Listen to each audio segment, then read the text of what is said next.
She was begging for $100 to feed her 2-year-old daughter. 3 seconds later, a stranger sent her $10,000. But that wasn't kindness. It was the moment she became a target. At 12:47 a.m., Lena Carter sat in the dark, not because she wanted to, but because her electricity had been shut off. In the next room, her daughter was crying, hungry, confused. The bottle in Lena's hand, half water, half milk, because that's all she had left. She hadn't cried when she lost her job. She hadn't cried when Mia's father left. But that night, she cried because she couldn't feed her child. So she did something she never thought she would. She asked for help, typed one message, hit send, didn't check the number. And in that moment, she made a mistake that would change everything. 5 minutes later, her phone buzzed. "I think you sent this to the wrong person." Her stomach dropped. "I'm so sorry, please ignore." She put the phone down, tried to forget it. Then it buzzed again. She picked it up, looked at the screen, and froze. Because it didn't say $100, it said $10,000 received. No explanation, no questions, just one message. Keep it. And that's when something didn't feel right. Because people don't send thousands of dollars to strangers unless they want something. And what Lena didn't know yet was that the man who sent that money was already watching her next move. Before I tell you what happened next, I'm curious. Where are you watching this from? And what time is it for you right now? Comment below because I read every single comment. She was begging for $100 to feed her daughter. 3 seconds later, a stranger would send her $10,000. But on this night, sitting in the dark, Lena Carter still had no idea that one desperate message was about to pull her into a world far more dangerous than poverty. The apartment was cold, airless, and dim, the kind of cheap place that held on to bad news in its walls. Outside, rain tapped softly against the window like fingers that wouldn't stop knocking. Inside, the power had already been cut. No lights, no hum from the fridge, no comfort. Just silence, broken every few seconds by the weak, aching cries of a hungry child. Lena Carter sat on the kitchen floor with her back against a cabinet that had started peeling near the handle. She was a black woman of 29, tall and naturally graceful, though hardship had bent that grace into something quieter, more guarded. Her skin was deep brown, smooth but tired, and her face still carried traces of the beauty people used to notice first. High cheekbones, full lips, wide, intelligent eyes, before life taught them to look past beauty and see exhaustion. Her hair was pulled into a rough bun, thick black curls slipping loose at the edges, and there was a hollowness under her eyes that no amount of sleep could have fixed now. Lena had once been the kind of woman who noticed everything. Tiny discrepancies in numbers, lies hiding in polite smiles, the shift in a room before an argument started. At her old auditing job, people used to joke that she could find a missing dollar buried inside $1 million. That sharpness was still there. Life just hadn't given her much to aim it at lately, except survival. From the bedroom, Mia cried again. Lena closed her eyes for half a second, not because she was tired, because she knew that cry was changing. Mia was only 2 years old, a little black girl with soft copper-brown skin and wide hazel-brown eyes that always looked too serious for her age, as if she came into the world already trying to understand it. Her cheeks were still round with baby softness, and her hair sat in 2 small puff ponytails Lena had tied that morning, though one was already half falling apart. Normally, Mia had the bright, curious energy of a child who asked questions without words, touching everything, smiling at strangers, dragging her blanket behind her like a royal cape. But hunger changed children. It made them quieter, slower. It turned confusion into whimpers, and whimpers into that thin, breaking cry that now cut straight through Lena's chest. Lena looked down at the bottle in her hand. The liquid inside was pale and wrong. Half milk, half water. She had shaken it 3 times already, like maybe if she mixed it hard enough it would stop feeling like failure. It didn't. Her fingers tightened around the bottle until her knuckles ached. She stared at it as if it had personally betrayed her. A month ago, she still believed she could hold everything together. Then the contract work dried up. Then the interviews stopped calling back. Then the overdue notices started arriving faster than she could hide them in drawers. And through all of it, Lena kept telling herself the same thing. Just get through this week. Just get through this day. Just make it to Friday. Pride had become a strange kind of hunger too, the kind that made you suffer in silence because asking for help felt like proving every private fear right. She didn't cry when she lost her job at Harlow and Pierce Audit Group. The managing partner had barely looked at her when he told her the cuts were strategic. She had nodded, packed her desk, and walked out in heels that clicked louder than her heartbeat. She didn't cry when the daycare she could barely afford shut down 2 months later. She didn't cry when her car got repossessed in front of the building while a neighbor pretended not to stare. And she didn't cry when Marcus left. Marcus Reed had been the kind of man people trusted too quickly. He was black, 32, broad-shouldered and handsome in that easy, masculine way that made strangers listen when he spoke. His skin was a rich espresso brown, his beard always kept lined and sharp, his voice calm enough to make promises sound believable, even when he had no plan to keep them. In the beginning, Marcus had been warmth, strong hands on the small of her back, laughter in grocery store aisles, late-night talks about buying a house, building a future, doing better than the people who raised them. But pressure found the cracks in him. Losing hours at work made him restless. Bills made him mean in small, careful ways first, then distant, then absent. By the time Mia turned 1, Marcus had become a man who kissed his daughter's forehead, said he needed time to get his head right, and left with a duffel bag that somehow seemed lighter than the silence he left behind. Lena hated herself for this, but sometimes what hurt most was not that he left, it was that part of her had expected him to. Still, she hadn't cried, not then. But tonight was different, because tonight wasn't about heartbreak or humiliation or even hunger with her name on it. Tonight, her daughter was hungry. That was the line. That was the place inside Lena where strength stopped feeling noble and started feeling useless. Mia cried again, weaker now. Lena got up fast, the bottle still in her hand, and crossed the apartment in 3 steps. The bedroom was barely lit by the gray wash of rain outside. Mia stood in her crib with both hands gripping the rail, her small face wet, lower lip trembling.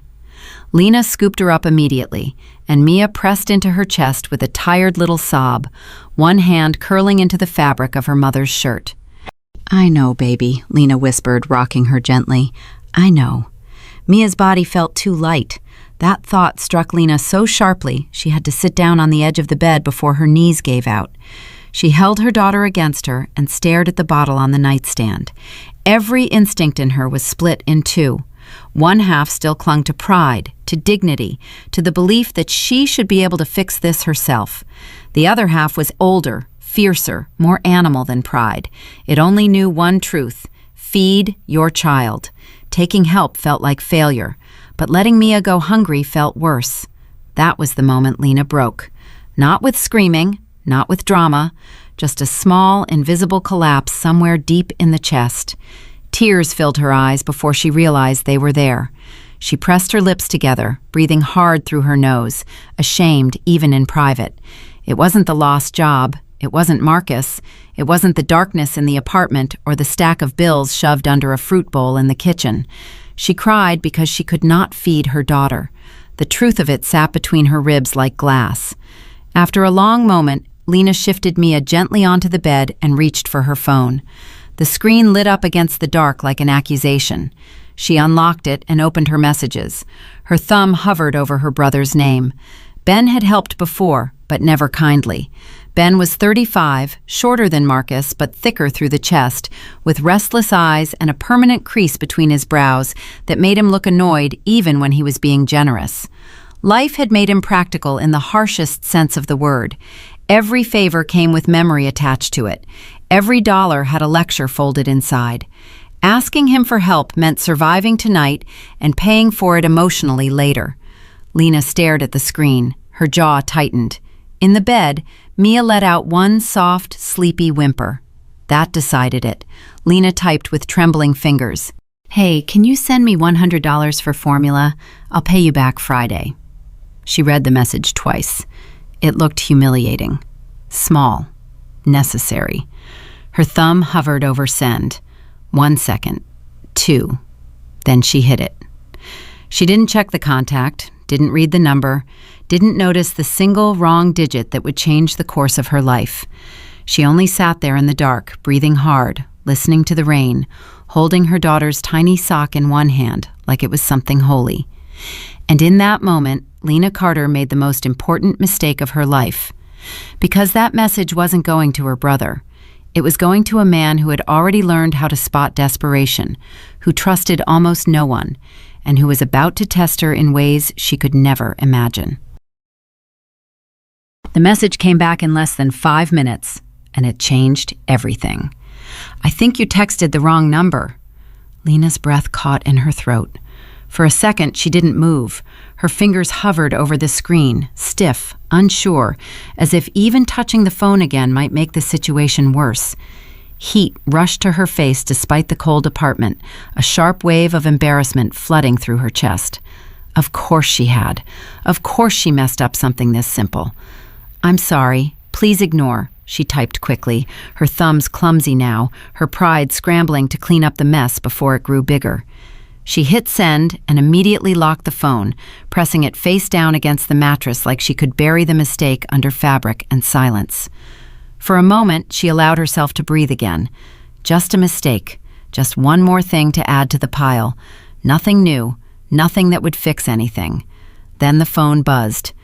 Lena didn't reach for it right away.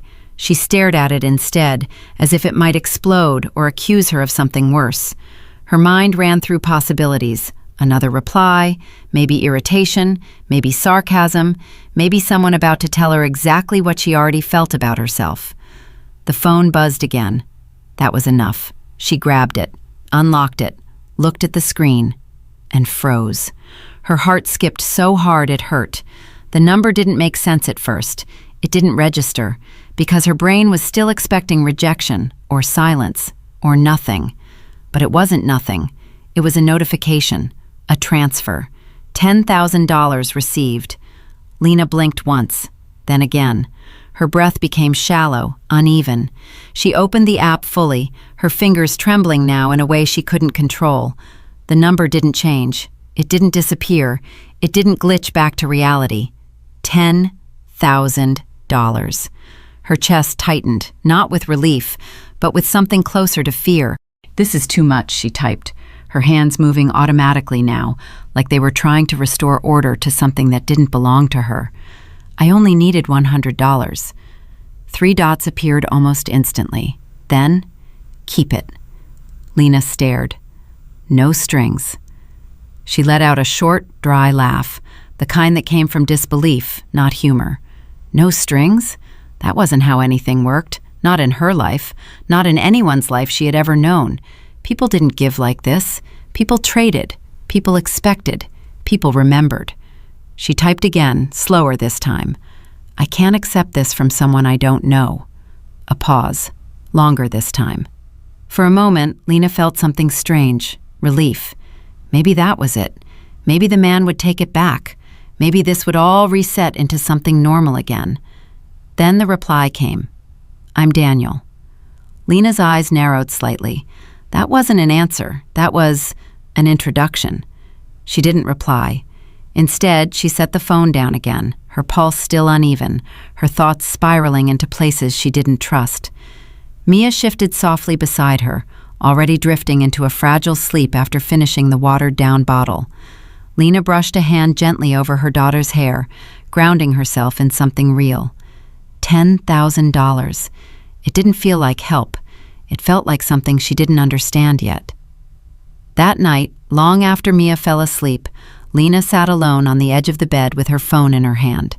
The room was still dark, still quiet, but it felt different now, charged, uncertain, like something had entered her life without permission.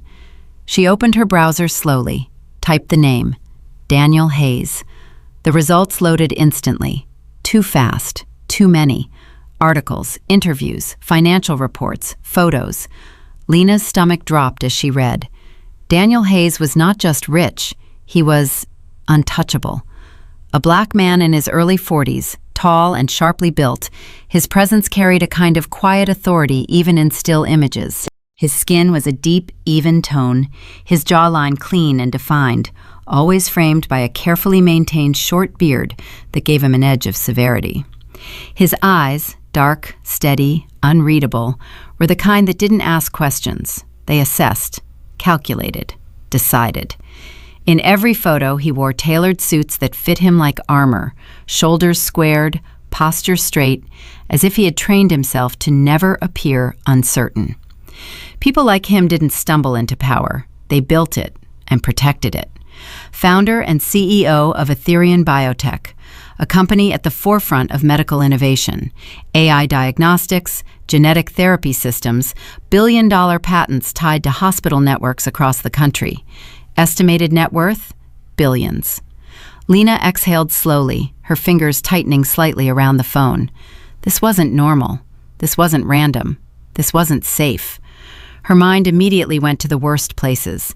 Scams, setups, stories she had heard about rich men who played games with people who had nothing. But something about this didn't fit those patterns. There was no request, no follow-up demand, no hidden link, no urgency, just certainty. She opened their message thread again, scrolled back, read it from the beginning. He hadn't asked for anything, not once. That made it worse, because people who wanted something were easier to understand. People who didn't were unpredictable. Her thumb hovered over the keyboard again. Then slowly she typed, "Why are you doing this?" The message sat there, sent, delivered, seen. No reply. Minutes passed. 5, 10, 15. Lena felt the tension slowly ease from her shoulders. Of course, that made sense. He had changed his mind, or lost interest, or remembered who she was, a stranger, a mistake, a number that didn't belong in his world. She leaned back slightly, exhaling. Good. Better this way. Safer. The phone buzzed. Her heart jumped again. She looked down. I wanted to. That was it. No explanation. No justification. Just that. Lena stared at the screen for a long time, her thoughts quieter now, but deeper. Something about the simplicity of it unsettled her more than anything else he could have said. There was no arrogance in it, no pity, no performance, just a decision. And that was when she realized something that made her chest tighten again. He hadn't helped her because she needed it. He helped her because he chose to. And people like that, people who chose, always had a reason. Lena slowly locked the phone and set it down beside her. She looked at Mia, sleeping peacefully for the first time in days, her small chest rising and falling in soft, steady rhythm. $10,000. A stranger. A man who didn't ask questions. A man who didn't need anything from her. Or at least, that's what it looked like. Lena leaned back against the wall, staring into the darkness again. Her life had just changed. She could feel it. Not because of the money, but because of the person who sent it. And deep down, beneath the relief, beneath the confusion, something didn't feel right. Because people like Daniel Hayes didn't make mistakes. They made moves. And Lena had a sudden, quiet feeling that she had just become one of them. What Lena didn't know yet was that Daniel wasn't done with her, and the next message he sent wouldn't be about money. She woke up to a message that felt less like an invitation and more like a decision already made. Come to Ethereum, 11 a.m. Lena stared at the screen, her thumb hovering just above it, her mind already splitting in two directions. One part of her was alert, cautious, whispering that nothing about this was normal, that people like Daniel Hayes did not casually invite strangers into their world. The other part was quieter, but heavier, grounded in something more primal. Mia sleeping peacefully for the first time in days, her stomach full, her breathing steady. That part didn't care about logic. It cared about survival. Lena sat at the edge of the bed, her posture stiff, her eyes fixed on the message as if it might change if she waited long enough. The apartment still felt small, still dim, still too fragile to hold the weight of what had just happened. The money was real. She had checked it 3 times. But this next step, felt like stepping into something she couldn't measure. Accepting help felt wrong. It always had. It reminded her of every time she had to lower herself just enough to get by, every time someone looked at her not as equal, but as someone needing something. But starving her daughter? That felt worse. Lena exhaled slowly, a controlled breath that steadied her nerves more than it calmed them. Then she typed one word. Okay. The Ethereum building didn't look like what she expected. It wasn't flashy. It wasn't loud. It didn't try to prove anything. It stood tall in the center of the city, all glass and steel, reflecting the skyline like it belonged there more than anything else around it. Clean lines, no excess, no wasted space. It didn't feel like wealth. It felt like control. Lena adjusted Mia slightly against her hip as she stepped inside. She had dressed carefully that morning, choosing the cleanest clothes she had left, a simple dark blouse, fitted jeans, and a blazer she hadn't worn since her last job interview. It was slightly tight now, but she kept it on anyway. It made her feel like someone she used to be. The lobby was quiet, not silent, just efficient. People moved with purpose. No one lingered, no one looked lost, and no one looked at her twice. That unsettled her more than staring would have. "Ms. Carter?" The voice came from behind the reception desk. Lena turned to see a woman in her early 40s standing up, already smiling as if she had been expecting her. The woman was black, tall and composed, with smooth mahogany skin and straight, shoulder-length hair that framed her face in sharp, clean lines.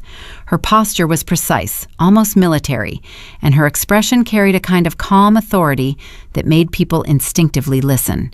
She wore a tailored gray suit that fit her perfectly, and everything about her, from the way she stood to the way she spoke, felt intentional. "I'm Ava Brooks," she said, extending a hand. "Mr. Hayes asked me to bring you up." Her voice was smooth, controlled, the kind that didn't need to be loud to command attention.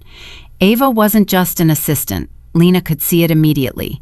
She was the kind of person who managed rooms, not just schedules.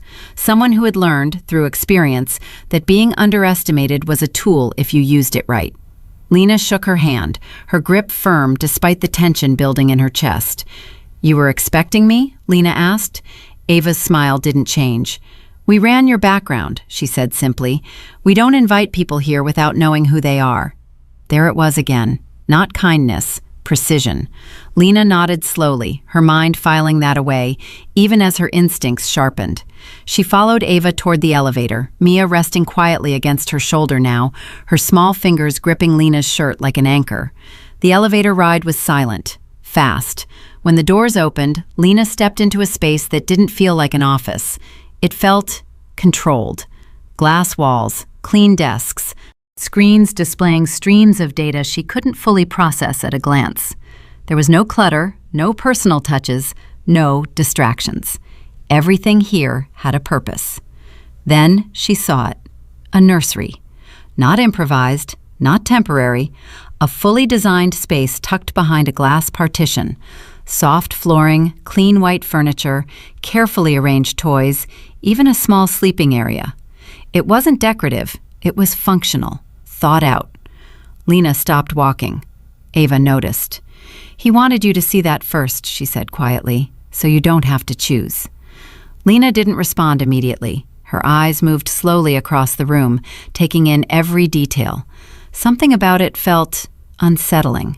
Not because it was wrong, but because it was too right, too prepared, as if someone had anticipated her needs before she even voiced them. "Why?" Lena asked finally, her voice lower now. Ava's gaze shifted slightly, something unreadable passing through her eyes. "You should ask him that." Daniel Hayes was standing by the window when Lena entered his office. He didn't turn right away. He didn't rush. He simply stood there looking out over the city like he owned more than just the building beneath him. When he finally turned, Lena felt the weight of his attention immediately. In person, he was even more controlled than the photos suggested. Tall, broad through the shoulders, his movements precise without being stiff.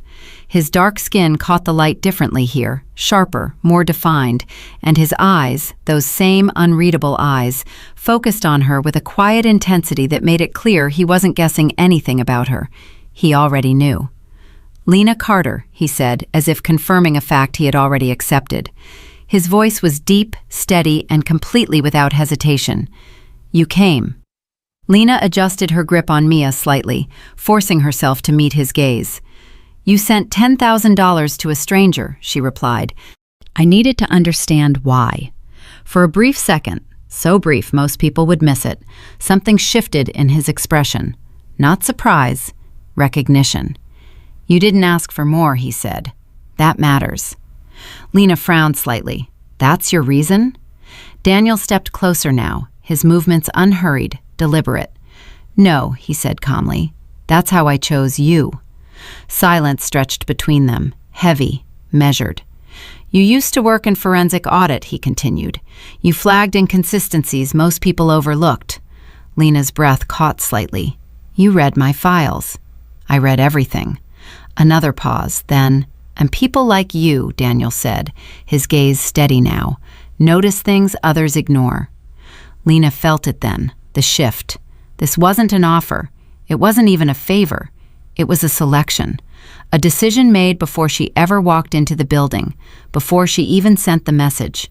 Her pulse quickened, not from fear, but from something sharper, awareness. "What do you want from me?" she asked quietly. Daniel didn't answer immediately. Instead, he studied her, carefully, thoroughly, as if weighing something she couldn't see. Then he said, "I want to see what you do next." What Lena didn't understand yet was that this wasn't a job offer. It was the beginning of a test. She wasn't prepared to fail. On her third day inside Ethereum, Lena Carter found something that shouldn't exist. And once she saw it, she couldn't unsee it. Day one, she stayed quiet.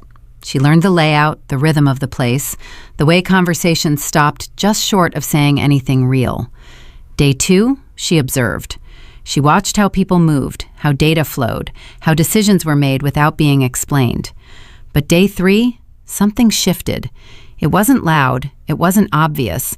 It was a feeling first, a small, almost invisible tension in the numbers that didn't belong. Lena sat at her workstation, Mia asleep behind the glass in the nursery, her small chest rising and falling in peaceful rhythm. The sight grounded Lena, but it didn't distract her. If anything, it sharpened her focus. She leaned forward slightly, her fingers hovering over the keyboard, her eyes scanning line after line of transaction logs pulled from the company's internal systems. At first glance, everything looked perfect, clean, balanced, structured. Exactly what you would expect from a company operating at this level. But Lena wasn't looking for what was obvious. She was looking for what felt wrong.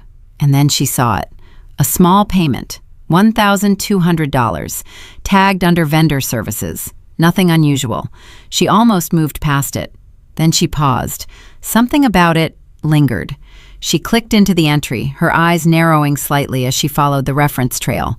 It led to another transaction. Slightly different amount, different department code. Then another, and another. Each one small, each one insignificant on its own. But together, they formed a pattern. Lena leaned back slightly, her pulse quickening as the pieces started aligning in her mind. This wasn't her first time seeing something like this. Back at Harlow and Pierce, she had once uncovered a mid-level embezzlement case using almost the same structure. Small amounts spread across multiple departments, hidden beneath legitimate activity. Not mistakes, patterns. Her fingers moved faster now, pulling more data, cross-referencing logs, isolating entries that matched the same subtle inconsistencies. The deeper she went, the clearer it became. These weren't random errors. They were intentional, careful, disciplined. The kind of work done by someone who understood the system well enough to hide inside it. Lena's breathing slowed, controlled, but her mind was racing. "Someone inside the company," she murmured under her breath, her voice barely audible, "is stealing." The realization settled into her chest like weight. Not panic, not fear, something sharper. Recognition. Because this wasn't sloppy, this wasn't desperation, this was strategy. And whoever was behind it was good. A shadow moved outside her office. Lena glanced up. A man stood just beyond the glass, watching her screen, not intrusively, but not casually either. He was in his late 30s, tall, lean, with a narrow face and light brown skin that hinted at mixed heritage. His hair was cropped short, his beard trimmed but uneven, like someone who didn't care enough to perfect appearances but didn't let them slip either. His posture was relaxed, one hand in his pocket, but his eyes were sharp, observant in a way that reminded Lena of herself. He knocked lightly on the glass before stepping in. "Didn't mean to interrupt," he said, his voice smooth but carrying a slight edge of curiosity. "You're Lena, right?" She nodded, instinctively minimizing her screen. "And you are?" "Ethan Cole," he replied, offering a brief handshake. His grip was firm, controlled. "Senior systems analyst." Lena studied him for a second longer than necessary. There was something about Ethan that didn't sit neatly in one category. He didn't carry the rigid precision of the others. There was a looseness to him, but it wasn't careless. It felt intentional, like he understood the rules well enough to bend them when needed. "You settle in fast," Ethan said, glancing briefly at her monitors. "Most people take a week just to understand the layout." Lena gave a small, neutral smile. "I don't like wasting time." Ethan smirked slightly, like he appreciated that answer more than he let on. "Yeah," he said, "I figured." He didn't ask what she was working on. That stood out. Most people would have. Instead, he stepped back slightly, his gaze lingering just long enough to suggest he had noticed more than he was saying. "Well," he added casually, "if you need anything, system access, data pulls, I'm around." Then he left. Lena watched him go, her expression tightening slightly. That interaction felt incomplete, like a conversation that had more beneath it than what was said. She turned back to her screen. The data was still there, unchanged, waiting. She hesitated for the first time since finding it, not because she doubted what she saw, but because of what it meant. If this was real, and she knew it was, then this wasn't just a financial issue. This was internal, which meant trust, which meant risk. And Daniel Hayes had said something very specific. "I want to see what you do next." Lena leaned back in her chair, her eyes drifting briefly toward the nursery. Mia stirred slightly, but didn't wake, her small hand curled around a soft toy. That sight grounded her again. Whatever this was, she wasn't walking away from it. Lena turned back to her screen, her movements deliberate now. She created a separate file, isolated the transactions, began building a clean trail, something undeniable, something that couldn't be dismissed as coincidence. Because if she was right, someone inside this building was bleeding millions, slowly, carefully, invisibly. And if she pushed this too early, she could become a problem. Her jaw tightened. She had been invisible before. She knew how that felt. This time, she wasn't going to be ignored. Across the building, behind a wall of glass that reflected the city skyline, Daniel Hayes stood watching a different screen. Not numbers, not transactions. Lena. The live feed showed her sitting at her desk, focused, still, completely unaware of how closely she was being observed. Daniel's expression didn't change, but his eyes sharpened slightly. He had expected curiosity. He had expected intelligence. What he hadn't expected was speed. "She found it already," a voice said behind him. Daniel didn't turn. Ava Brooks stood a few steps back, her posture as composed as ever, her hands resting lightly against a tablet. Her expression remained neutral, but there was a flicker of something beneath it. Interest, perhaps. Daniel's gaze stayed fixed on the screen. "She didn't find it," he said quietly. A small pause, then she recognized it. Ava tilted her head slightly. "That makes her dangerous."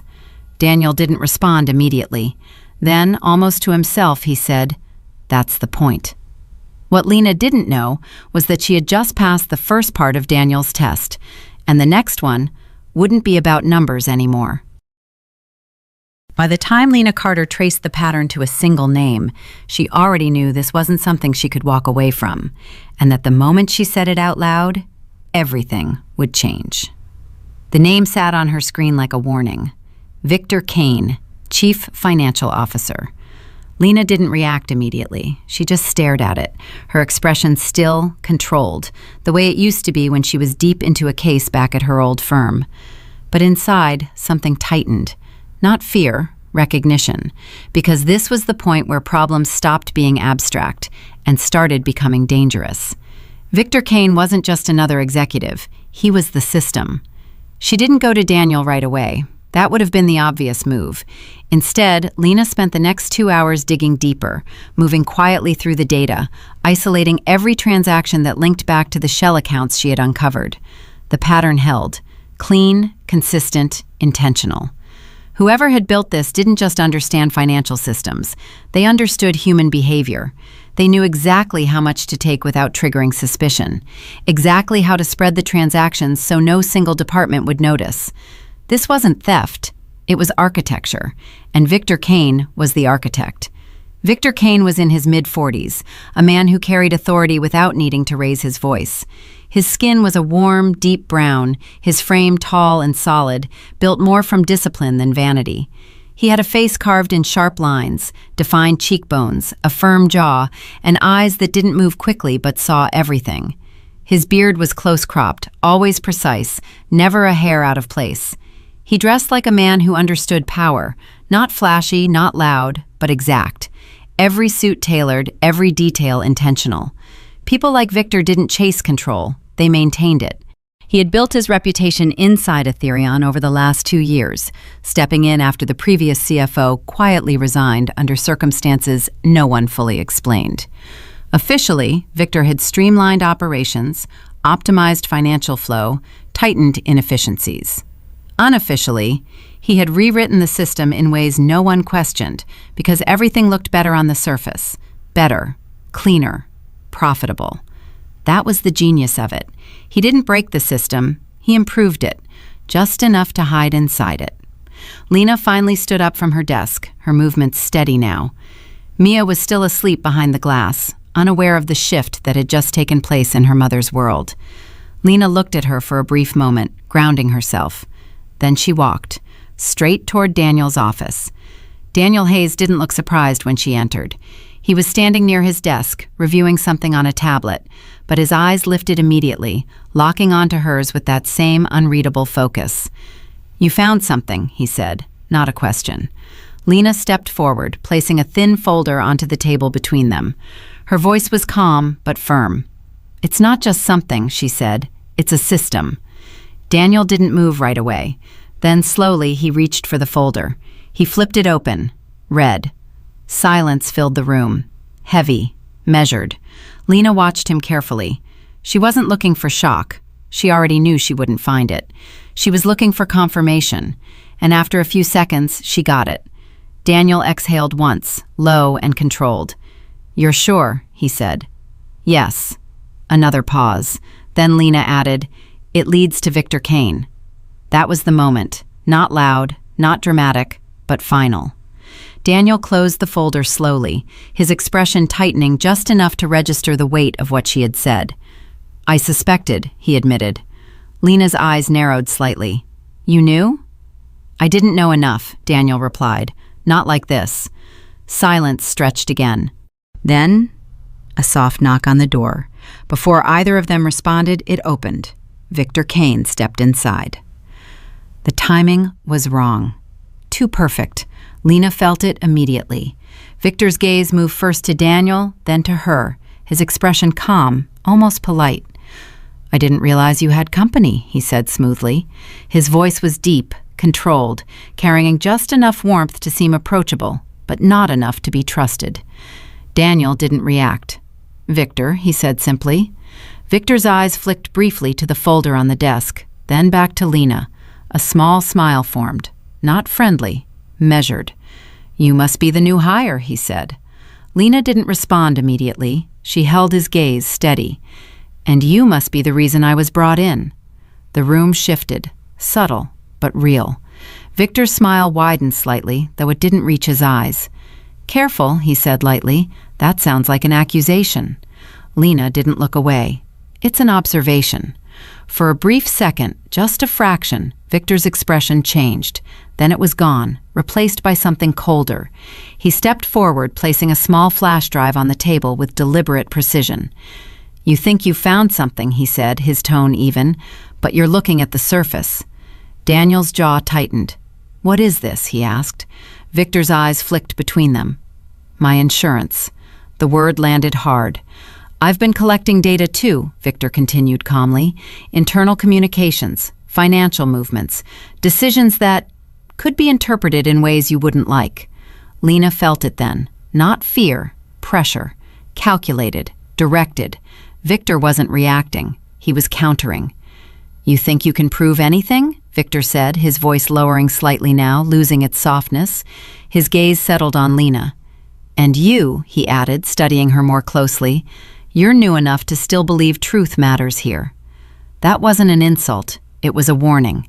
Victor straightened slightly, adjusting his jacket, as if the conversation had already ended in his favor. "Be careful what you think you've found," he said quietly, "because once you step into this, there's no stepping back out." Then he turned and walked out. The door closed. Silence filled the room again. But it wasn't the same silence as before. This one had weight, consequences. Lena exhaled slowly, her hands steady but her mind sharper than ever. She turned to Daniel. "He knew," she said. Daniel nodded once. "Yes." Another pause. Then Lena asked the question that mattered most. "What now?" Daniel didn't answer immediately. Instead, he looked at the flash drive on the table, then at the door Victor had just walked through, then back at Lena. His voice, when it came, was quieter than before. "He just made you part of this." Lena felt it settle in. Not fear, not regret, something else. Acceptance. Because deep down, she had already chosen. And just like that, Lena wasn't just investigating anymore. She had been seen. And in Victor Kane's world, being seen meant one thing. She was now a target. 3 hours after the memo went live, Victor Kane clicked it twice. And that was all Daniel needed to know. The war had already begun. Daniel Hayes didn't hesitate. The moment the system flagged Victor's access, he moved with the kind of speed that came from long practice, not panic. Orders were given quietly, precisely, and without explanation. Within the hour, Lena Carter and her daughter Mia were no longer in the Ethereum building. They were somewhere else, somewhere controlled, invisible, and deliberately disconnected from everything that could trace them. The safe location didn't look like what Lena expected. It wasn't a bunker. It wasn't hidden behind steel doors or armed guards. It was a modest apartment tucked into a quiet residential block on the edge of the city, the kind of place people overlooked because nothing about it demanded attention. The furniture was simple but new, the air clean, the lights warm. It felt normal, and that was the point. Lena stood by the window, holding Mia against her chest, watching the empty street below. Her body was still, but her mind was anything but. Everything had happened too fast. One moment she was uncovering financial patterns, the next she was being relocated like someone who knew too much. "You're safe here." The voice came from behind her. Lena turned. The woman standing in the doorway didn't look like a detective. She looked composed, deliberate. Her name was Dr. Simone Keller. She was in her late 40s, tall and slender, her posture straight in a way that suggested discipline more than vanity. Her skin was a deep olive tone, smooth and unlined except for the faintest marks around her eyes, evidence not of age but of observation. Her hair was dark, pulled back into a tight, practical knot, and her eyes were sharp, pale gray, the kind that didn't miss details because they had trained themselves not to. She wore no jewelry, no excess, just a fitted dark blazer and simple slacks. Everything about her said one thing clearly. She didn't waste motion. "I don't feel safe," Lena replied quietly. Simone studied her for a moment. "That's good," she said. "It means you're paying attention." Lena frowned slightly. "You're the investigator?" Simone nodded once. "Forensic analyst," she corrected. "I don't lose cases." There was no arrogance in her voice, just fact. Lena shifted Mia slightly, her grip tightening unconsciously. "What exactly is happening?" she asked. Simone walked further into the room, setting a thin tablet down on the table. "Daniel suspects Victor Kane has built a layered siphon system inside Ethereum," she said calmly. "You confirmed it." "That's not a suspicion," Lena replied. "That's fact." Simone's lips curved slightly, not a smile, but something close to approval. "Good," she said. "Then you understand what that means." Lena didn't answer. She already did. It means, Simone continued, Victor doesn't just steal money, he controls the narrative around it, which means he prepares for exposure. Lena felt the weight of that settle in. And the memo, she asked? A test, Simone said simply. We needed to know if he would react. He did. Yes. A pause. Then Simone added, and he reacted faster than expected. Across the city, inside his private office, Victor Kane stood alone. The tablet in his hand displayed the internal memo again. Audit review, executive-level contracts, routine language, nothing alarming on the surface. But Victor didn't read surfaces. He read intent. His jaw tightened slightly, the only visible sign that something had shifted. He walked slowly toward his desk, setting the tablet down with controlled precision. His office was immaculate, dark wood, glass, minimal decoration. Not a single object out of place. Like everything he built, it was designed to function, not impress. They're moving, he murmured to himself. Not panic, calculation. Victor reached into his drawer and pulled out a second device, smaller, secured. He tapped into it quickly, pulling up logs that weren't part of the company's official system. Private backups, hidden redundancies. He had built Ethereum's financial system, which meant he had built its blind spots. They think they're setting a trap, he said softly. A faint smile appeared. They're late. Back in the safe apartment, Lena sat at the table now, Mia asleep beside her in a portable crib that had been prepared before they arrived. That detail didn't escape her. Nothing about this was reactive. Everything had been planned. Simone stood across from her, reviewing data on her tablet. We're going to bait him further, Simone said. Lena's eyes lifted. How? By giving him something worth protecting. Lena's expression hardened slightly. You mean something worth hiding? Simone met her gaze. Yes. A silence passed between them. Then Lena asked the question that had been building since she arrived. And what happens if he figures it out? Simone didn't hesitate. He already has. The answer landed heavier than expected. Lena leaned back slightly, her mind racing again. So what's the point of the trap? She pressed. Simone stepped closer, her voice lowering just enough to carry weight. The trap isn't to catch him, she said. It's to force him to move. Lena felt something shift in her chest. Understanding.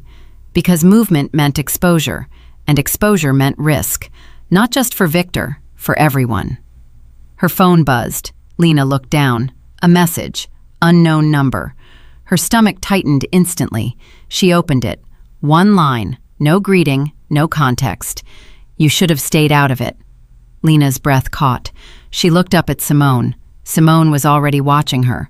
What is it? She asked. Lena turned the phone toward her. Simone read it once, then again. Her expression didn't change, but her voice did. Good, she said quietly. Lena stared at her. Good? She repeated. Simone nodded. That means he's not just watching Daniel anymore. A pause. Then, he's watching you. And in that moment, Lena understood something she couldn't ignore anymore. This wasn't just Daniel's war, and she wasn't just part of the plan. She was now part of the bait. At 9:03 a.m., the trap closed, and for the first time since Lena Carter walked into Ethereum, the man who built the perfect system ran out of moves. The conference room was already sealed before Victor Kane arrived. Not locked, not guarded, just controlled. That was how Daniel Hayes operated. No chaos, no spectacle, just precision. Lena stood inside, shoulders squared, a tablet in her hands. Mia safe, miles away with Simone Keller. The glass walls reflected the skyline, turning the city into a silent witness. Ava Brooks was there too, composed as ever, standing near the far end of the table, her posture exact, her gaze steady. And at the head, Daniel, still, unreadable, already 3 steps ahead of whatever would happen next. Victor walked in at exactly 9:03. Not early, not late, on time. He wore a charcoal suit tailored perfectly, the kind that made movement look intentional even when it wasn't. His beard was trimmed, his expression calm, his eyes steady as they scanned the room once. Daniel, Ava, Lena, before settling into place. No surprise, no visible tension, just awareness. "You called a meeting," Victor said, his tone smooth, almost conversational. "I assume this isn't routine." Daniel didn't sit. "Close the door," he said. Victor did. No hesitation. That was the first sign something had shifted. Lena noticed it immediately. Not what Victor did, but how. The confidence was still there, but it was tighter now, less relaxed around the edges, like a system running perfectly, but under pressure. Daniel placed a single device on the table. Not the flash drive Victor had brought yesterday. Something else. "We reviewed the logs," Daniel said calmly. Victor didn't respond. "Device IDs," Daniel continued, "cross-referenced across departments. Same origin point, different user credentials." Victor's gaze flicked briefly to the device, then back to Daniel. "Internal anomalies happen," he said. "That's why we have systems." Lena stepped forward. "This wasn't an anomaly," she said. Her voice didn't shake, it didn't rise, it cut. Victor looked at her fully now, for the first time, not as a variable, as a factor. Lena held his gaze. "Payment trails routed through shell accounts, sub-threshold transactions, masked under legitimate vendor activity," she continued, "all designed to avoid detection." A pause. Then, aggregated over time, it's millions. Silence settled into the room. Not heavy, not dramatic, just final. Victor's jaw tightened slightly, barely visible, but there. Daniel didn't move. "You built the system," he said, "which means you built the gaps." Victor exhaled slowly, still controlled, still composed. But something was different now. The smile was gone. "You think this proves anything?" Victor asked. It wasn't a challenge, not anymore. It sounded like calculation. Daniel tapped the device once. A new screen lit up on the wall behind them. Logs. Clean. Verified. Impossible to dispute. "This isn't internal data," Daniel said. "It's been externally validated." That was the moment. Lena saw it. Not panic. Victor Kane didn't panic. But something in his posture shifted, just slightly, like a man realizing the structure he trusted had a crack. "You went outside the system," Victor said quietly. Daniel met his gaze. "Yes." Another pause. Then, Victor nodded once, slow, measured, as if accepting something he already understood. "Well played," he said. No sarcasm, no anger, just acknowledgement. But Lena didn't relax, because people like Victor didn't lose. They recalculated. Victor's eyes moved again, not to Daniel, to Lena. "You think this ends here?" he asked. His voice was softer now, more dangerous. "You exposed one layer," he continued. "That doesn't mean you understand the structure." Lena didn't respond. She didn't need to, because the door opened. Security stepped in. 2 men, tall, broad, silent. The kind of presence that didn't escalate tension, it ended it. One of them, a black man in his late 30s with a shaved head and a thick, muscular build, carried himself with the quiet discipline of someone who had done this many times before. His name tag read Harris, and his eyes never left Victor. The other, lighter-skinned, leaner, with sharp cheekbones and a scar running faintly along his jaw, stood slightly behind him, watching everything, saying nothing. "Victor Kane," Harris said calmly, "your access has been revoked." A soft beep echoed in the room. Victor's badge, deactivated. That sound, small, almost insignificant, was the loudest thing Lena had heard all week. Victor looked down at the badge, then back up. No resistance, no outburst, just stillness. Game over. Or at least this part of it. Victor adjusted his jacket once, smoothing it down like he was preparing for something else entirely. Then he walked, past Lena, past Daniel, out of the room, without another word. Days later, the building felt different. Not louder, not lighter, Just reset. Lena stood in the same lobby she had walked into not long ago, but everything about her had changed. Her posture, her expression, the way she held herself. Mia sat comfortably on her hip, laughing softly as she reached for the shiny badge clipped to Lena's blazer. This time, no hesitation, no uncertainty, no feeling of being out of place. Ava approached her first. "You're expected upstairs," she said, her tone carrying something new now, not just professionalism, respect. Lena nodded. The elevator doors opened. She stepped inside. Mia giggled.